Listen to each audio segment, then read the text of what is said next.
finding zeros of a polynomial.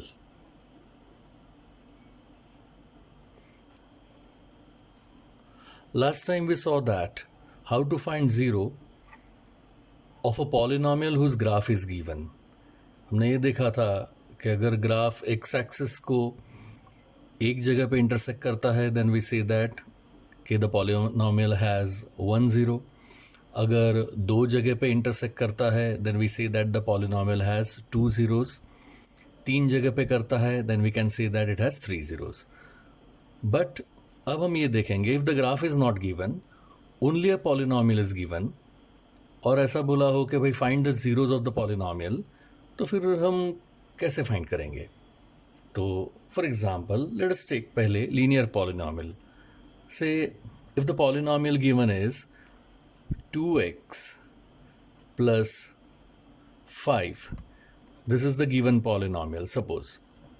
Now find the zeros. अब इसका graph बनाने का, फिर ग्राफ प्लॉट करने का, फिर उसका इंटरसेक्शन देखने का एक्स एक्सिस के साथ, इट्स अ लॉन्ग प्रोसेस.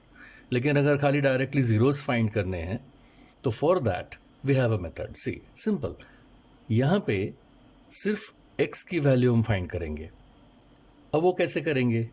तो अगर हमको if you want to find zeros of a polynomial then always put p x equal to zero. That means what? In this case यहाँ पे I will put 0 is equal to 2x plus 5.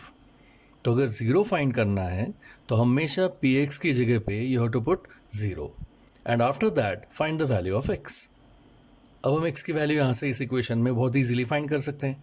How? सी 5 इधर आएगा तो क्या होगा? -5 is equal to 2x. फिर 2 is equal to के इस तरफ आएगा तो क्या होगा? -5 upon 2 is equal to x. So thus x की वैल्यू आ गई. It is -5 upon 2. तो what is the zero of this polynomial? -5 upon 2. तो ये एक मेथड है कि in this way we can find the zero. अब दूसरी मेथड भी है फॉर अ लीनियर इक्वेशन. ये सारा हम बात कर रहे हैं ये किसके लिए है? For a linear equation. Linear equation के लिए we are finding this. Now ये तो normally we have found out the zero of this equation. Now by formula method.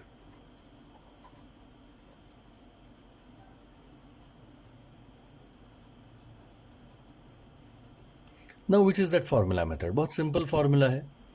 The formula is that zero को बोलते हैं अल्फा. सो अल्फा बोल सकते हैं, बीटा बोल सकते हैं, गैमा बोल सकते हैं, कुछ भी. तो 0 मीन्स अल्फा बीटा गैमा. तो सपोज लीनियर में तो एक ही जीरो हो सकता है मैक्सिमम. सो अगर हम लेते हैं 0 alpha then alpha is equal to -b upon a. क्या है? Alpha is equal to -b upon a. No what is -b? What is a? तो उसके लिए let us again take the same equation. क्या ऊपर ली थी हमने polynomial? px is equal to 2x plus 5. तो यहाँ पे x का जो कोएफिशिएंट होता है that is in this case the coefficient is 2. तो वो हो जाएगा हमारा a. और जो कांस्टेंट टर्म होती है पीछे उसको हम बोलेंगे b. तो इन दिस केस अपना a क्या होगा? 2 और b क्या होगा? 5. So in this case a is equal to 2 and b is equal to 5. Sign के साथ लेना है. यहाँ पे 2 की साइन पॉजिटिव है सो इट इज +2. 5 भी पॉजिटिव है सो b इज +5. बस now put the value. So what is 0? That is alpha is equal to -b upon a that is equal to -b की जगह मैं लिख रहा हूँ 5 अपॉन a क्या है हमारा? 2. So the answer is -5 upon 2. तो देखो ये आंसर और ऊपर जो सॉल्व किया था हमने वो आंसर देखो सेम आया.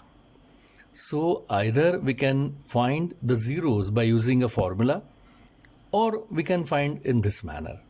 दोनों है. एग्ज़ाम्स में maybe they'll tell you find the zero by the formula method, तो फिर तुमको ये करने का, दिस इज़ नॉट अलाउड. अगर कुछ बोला ही नहीं, find the zero of the following polynomial, then you can use any method, no problem. अब उसी तरह से let us talk about quadratic equation.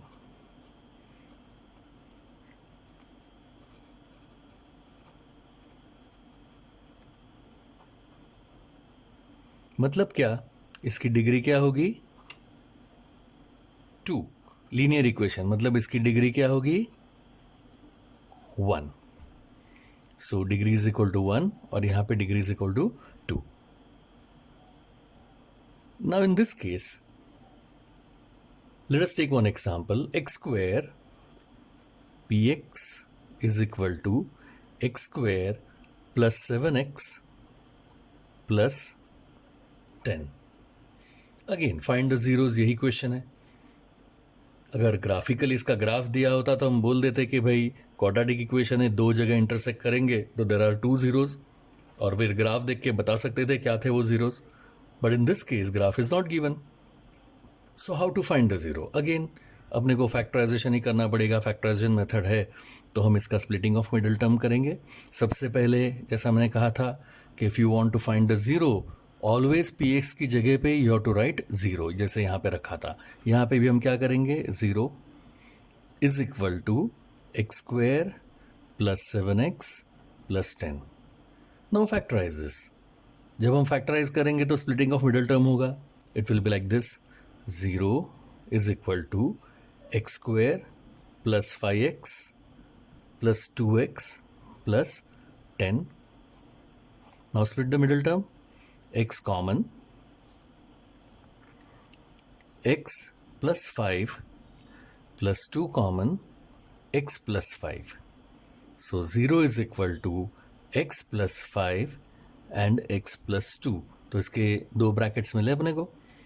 So therefore एक ब्रैकेट लेके 0 रखने का. x plus 5 is equal to 0 और x plus 2 is equal to 0. So therefore x is equal to -5 and x is equal to -2. तो इसके दोनों जीरोज मिल गए. एक ज़ीरो क्या है? -5 और दूसरा ज़ीरो क्या है? -2. अब ज़ीरोज़ यहाँ पे लीनियर इक्वेशन था तो हम एक ही ज़ीरो होता है तो हम उसको अल्फ़ा बोलते हैं. अब यहाँ क्वाड्रेटिक इक्वेशन है so maximum 2 zeros are possible and we have got those 2 zeros. तो हम एक को अल्फ़ा बोलेंगे, दूसरे को बीटा बोलेंगे. सो इसको हम कह सकते हैं alpha is equal to this and beta is equal to this. तुम वैसे वर्सा भी बोल सकते हो, इसको अल्फ़ा इसको बीटा भी बोल सकते हो. It's up to you. But in a quadratic equation we get at the most 2 zeros, that is alpha and beta. Now regarding formula.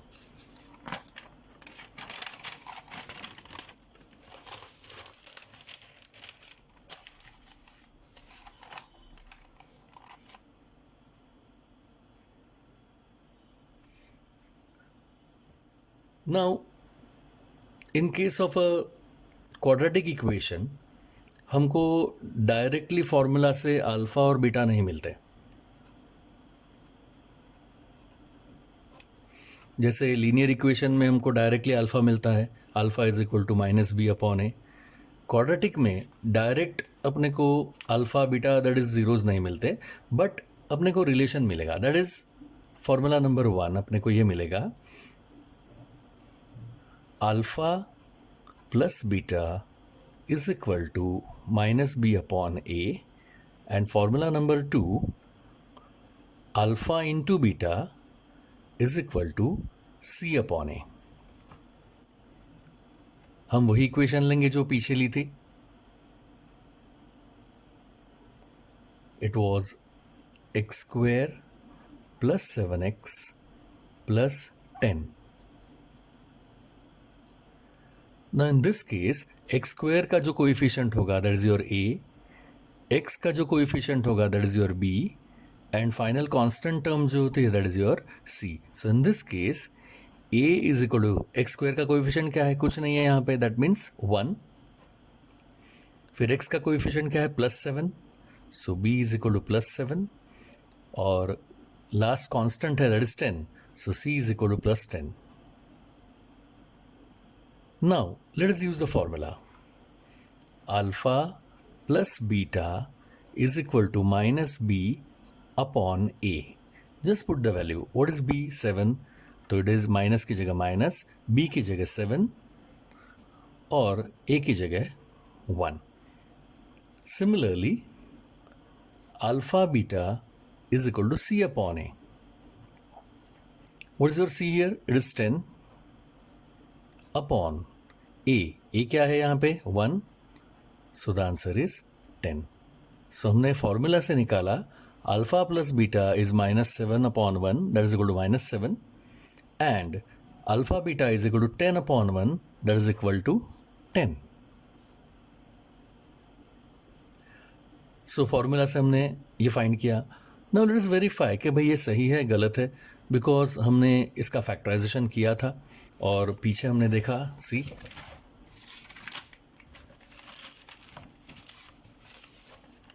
यहाँ पे हमने ये क्वाड्रेटिक इक्वेशन सॉल्व की थी. इसमें हमको अल्फ़ा क्या मिला था -5 और बीटा क्या मिला था -2. सो अल्फ़ा मिला था -5, बीटा मिला था -2. लेट अस सी ये वेरीफाई होता है कि नहीं.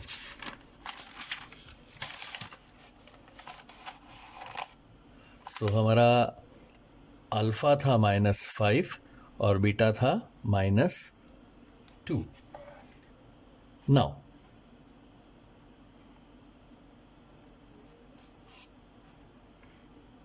let us see.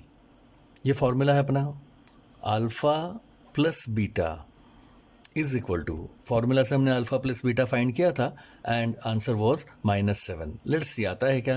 अपना अल्फा क्या है -5 प्लस बीटा क्या है -2.